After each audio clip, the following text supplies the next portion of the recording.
This is Tilley's place. And I couldn't ask for a better day to come over here and take a look from the inside. This is the front porch. And I just loved coming down the stairs, and this is your view.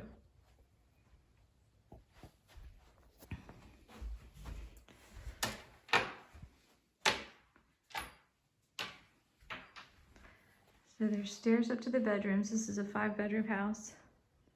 I'm admiring all the furniture. I'm gonna try and do this clockwise. The tall ceilings and the wallpaper,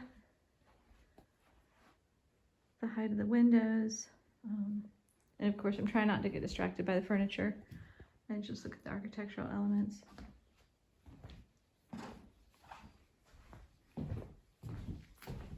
Five bedrooms, only one full bath, which is this one with the shower. So there is no bathtub. And then there are 2 half baths. And this looks to me like the only thing that has been updated.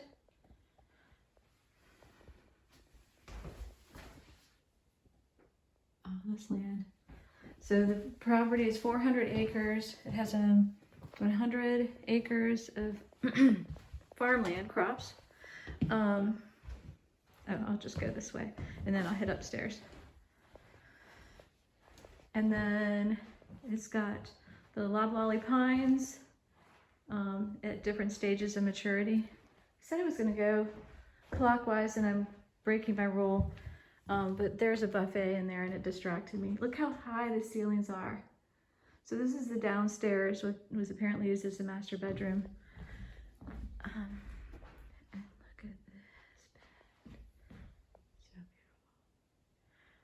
And look at that, the hutch, the wallpaper, which seems to be in perfect condition. Of course, back in the day, there were fireplaces in every bedroom, and you'd close the door, and that's how you'd stay warm. This is an armoire. I need to back up, don't I? Oops, now I messed up my lighting. Okay, let's see if we can get better lighting.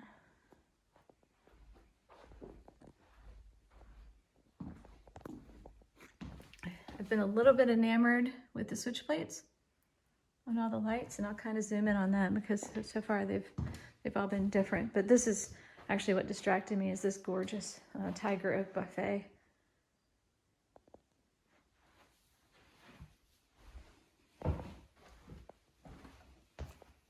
This is the side porch.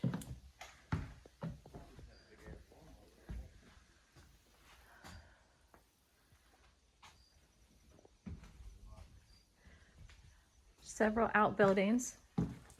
We'll talk a little bit about that history.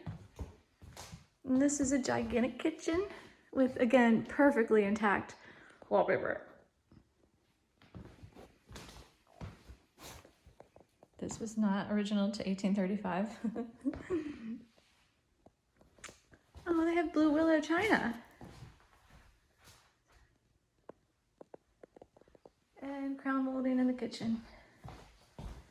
Beautiful doors, which most of them lock from the inside. It's painted in the house. Hopefully the family takes that. They lock from the inside, and I was able to gain access by a skeleton key that went to the side door. Here's one of the switch plates. And these are super steep steps. These are not code today, no. Neither is that little tiny trip hazard there.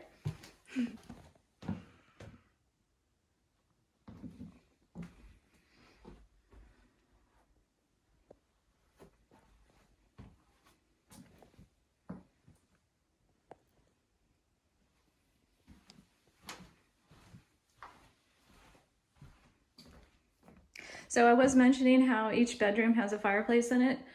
So, oh, I have that. Every house, the bedrooms had fireplaces in them, and you would close the door and it would heat the room that way because they didn't have central heating.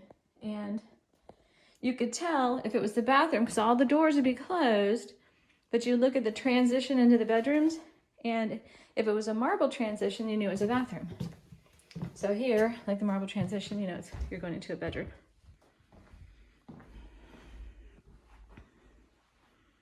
Oh, isn't that gorgeous?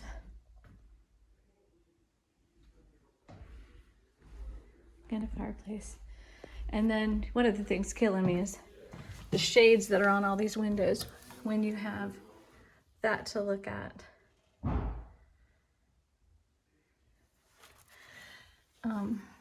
Wow, I mean, just an incredible view. So another step down into, this is a landing. A nice wide landing.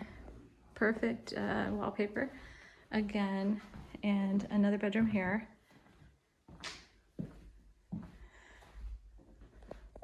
Mamma mia. Oh, wow. And giant room, giant. That has some issues apparently. I've got some less than perfect wallpaper here. I think everybody's good with that. And I'll do a little view out this window, which I did try to raise the blind, or the shade, so you can see it. This is the back part of the house. All the areas around the house, very, very well maintained. And then beyond that, they have the crops and the timber. But here and across the street, and the northern border is on Spring Creek. But it's just gently, let's go back out, just gently rolling hills. Not hills, gently rolling ground out here.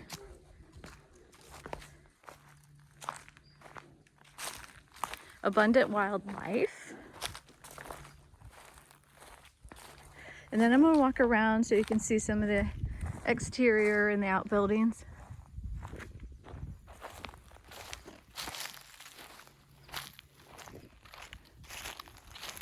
I'm just so excited to go in the house. I've admired this farm for years, how meticulously maintained it has been, well, with the exception of a couple things that you saw inside. This is a one owner family, so passed down through the generations, and this is the first time it's ever been available for sale. Well, yeah, since the house is built. That's well,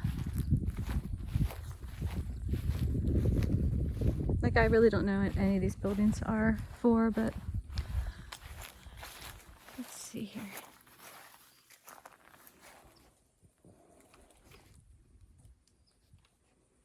Or what they were for. Look at the newspaper on the wall.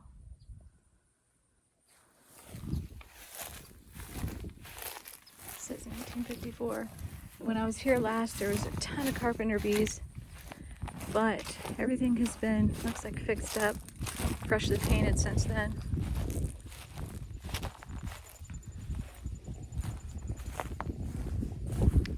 Oil tanks.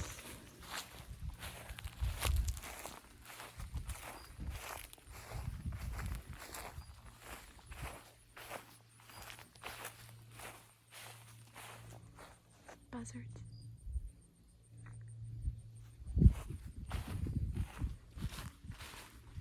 This is some of the crops. And over the years, I've seen them plant corn and cotton, soybeans, wheat.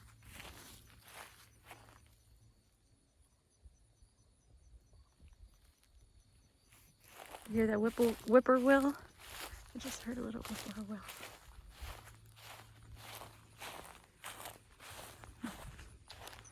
Clearly something's dead out here.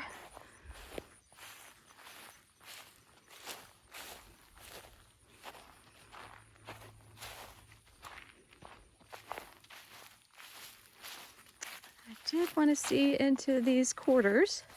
These, I believe, are residential quarters.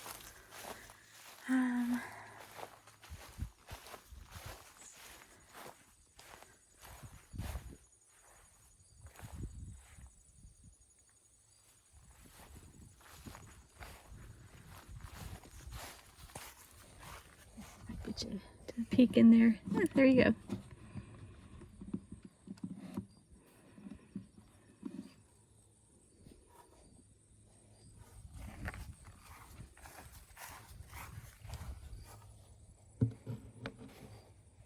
See the fireplace? And, you can probably see better than I can right now. But this was the quarters for the people who helped to run the plantation. And you don't find too many of those in good condition anymore, which is, you know, these are homes that people lived in, and, you know, eventually were moved out after the Civil War, maybe possibly after that, and so in a lot of cases they were not maintained. So there's families who don't have the, you know, that heritage left in their families. They don't have anything to go back and say, hey, this is where I grew up. So it's always really nice when you see properties where the outbuildings were cared for, because you know, this was all the life that some people knew, and it is always nice to be able to go back and revisit your history, whether, you know, it was history that was your own making, or somebody else made it for you. It's still your history, and in so many cases it was filled with love and not as bad feelings as everybody might attribute to it. There's some more cropland in the back, hardwood trees that balance out the farm, which has both croplands and then loblolly soft woods that make paper and floors. So they have a really nice mix, and they don't timber it all at one time either. They stagger it, so you might cash out on one crop and let the other one continue growing, and that's how people continue to, you know, to make a living when you're living out in wild, you know, kind of a more rural areas like this. Just so peaceful. And the woman who owns the house, with the family who owns it, but the woman, she lived out here. She'd stay here by herself for as long as I can remember, until she was not able to because of her health and mobility. But stayed out here in this solitude. And, you know, a lot of people would feel really uncomfortable about doing that today, including myself, even with the security and monitoring and family checking in on her probably, but you didn't see any evidence of that there. This was just a way of life for her family.